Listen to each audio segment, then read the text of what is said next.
Hezbollah के अपने video viral करने शुरू कर दिए हैं।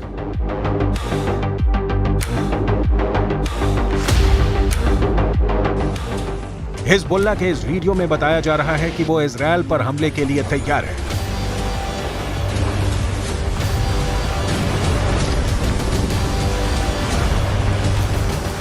इस वीडियो में हिजबुल्लाह का मैसेज साफ है कि उसका अटैक ऐसा होगा जो इजरायल रोक नहीं पाएगा।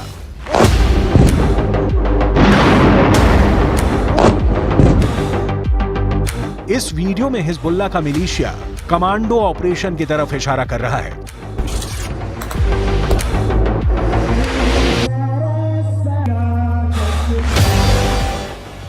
इस वीडियो में हिजबुल्लाह बता रहा है कि उसके कमांडो मोटरसाइकिल पर आएंगे और इजरायल की सेना भागती हुई नजर आएगी।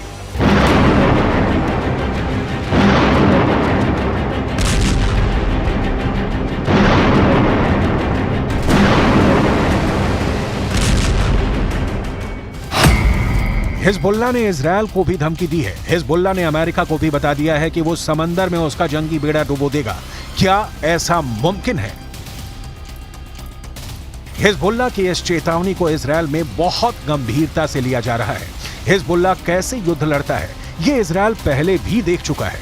इस बार गाजा को बचाने के लिए हिजबुल्लाह इजरायल से लड़ना चाहता है और इस बात को लेकर इजरायल से ज्यादा अमेरिका बेचैन हो गया है। ये दोनों देश हिजबुल्लाह को आतंकवादी गुट मानते हैं, जबकि रूस, चीन, कतर, ईरान और भारत भी हिजबुल्लाह को आतंकी संगठन नहीं मानते। संयुक्त राष्ट्र भी हिजबुल्लाह को सिर्फ एक मिलिशिया मानता है, लेकिन हिजबुल्लाह की नई धमकियों के बाद कई सवाल उठे हैं।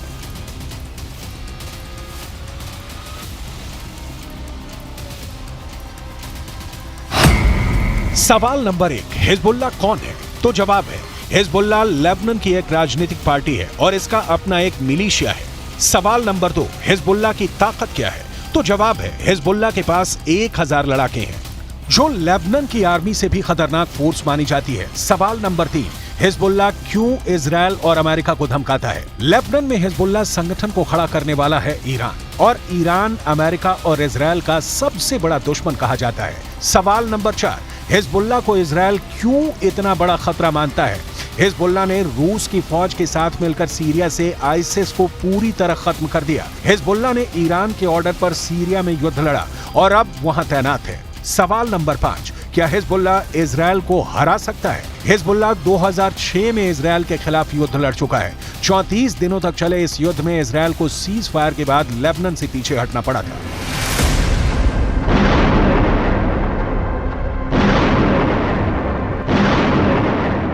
अब 7 अक्टूबर को हमास के अटैक के बाद गाजा पर इजरायल के हमलों ने हिजबुल्लाह फोर्स को सुपर एक्टिव कर दिया है। हिजबुल्लाह ने बहुत साफ शब्दों में कह दिया है कि वो इजरायल पर हमला कर देगा और ये वार्निंग देने से पहले इजरायल तक मैसेज पहुंचा दिया कि अगर इजरायल की सेना फिलिस्तीन के गाजा में घुसी तो वो उत्तरी सीमा की तरफ से इजरायल पर चढ़ाई कर देगा। इजरायल और लेबनान के बीच करीब 130 किलोमीटर लंबा बॉर्डर है और यहाँ संयुक्त राष्ट्र की शांति सेना तैनात रही है। इसमें भारत की फौज भी शामिल है। इस वक्त इजरायल को गाजा से ज्यादा इस बॉर्डर की टेंशन है, क्योंकि अगर इजरायल गाजा में घुसा तो हिजबुल्लाह उत्तर की तरफ से इजरायल से हमला बोल देगा।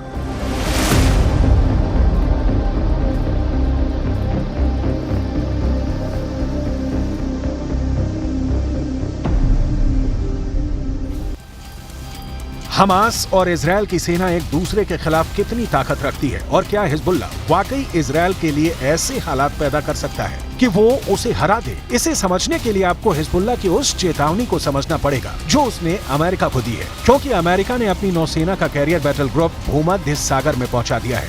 अमेरिका का यह बेड़ा, जिसमें फोर्ड कैरियर के अलावा 5 बहुत ही खतरनाक डिस्ट्रॉयर हैं, इन सब में हर तरह की 1000 से ज्यादा मिसाइल किसी भी वक्त हमले के लिए तैयार है। कोई दुश्मन नहीं चाहेगा कि उसके सामने ऐसी चुनौती खड़ी हो जाए।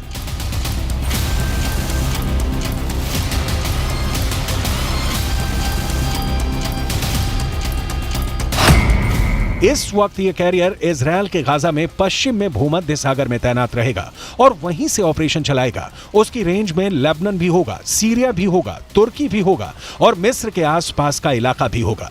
यहीं से ये इजरायल के एयर स्पेस को सुरक्षित रखेगा और हमला भी कर सकता है।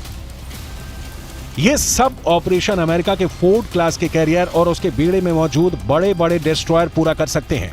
ऐसा अमेरिका पहले इराक में कर चुका है, उसने अफगानिस्तान में करके दिखाया है और ईरान को भी वो लगातार धमकी देता रहा है। इजरायल के लिए भी जेराल्ड फोर्ड कैरियर को भेजना एक बड़ा युद्ध छेड़ सकता है।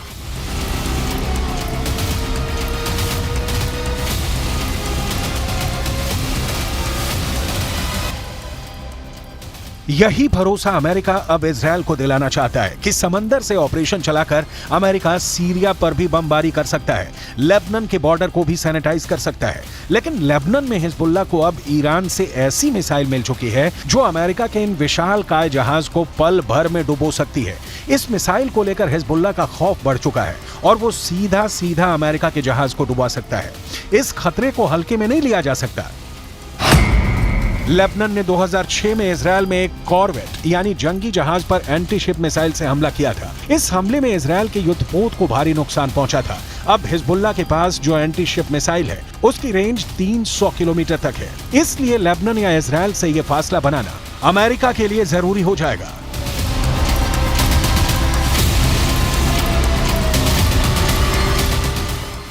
इसमें कोई शक नहीं कि हिजबुल्लाह की लीडरशिप तेहरान से मिलने वाले ऑर्डर पर काम करती है।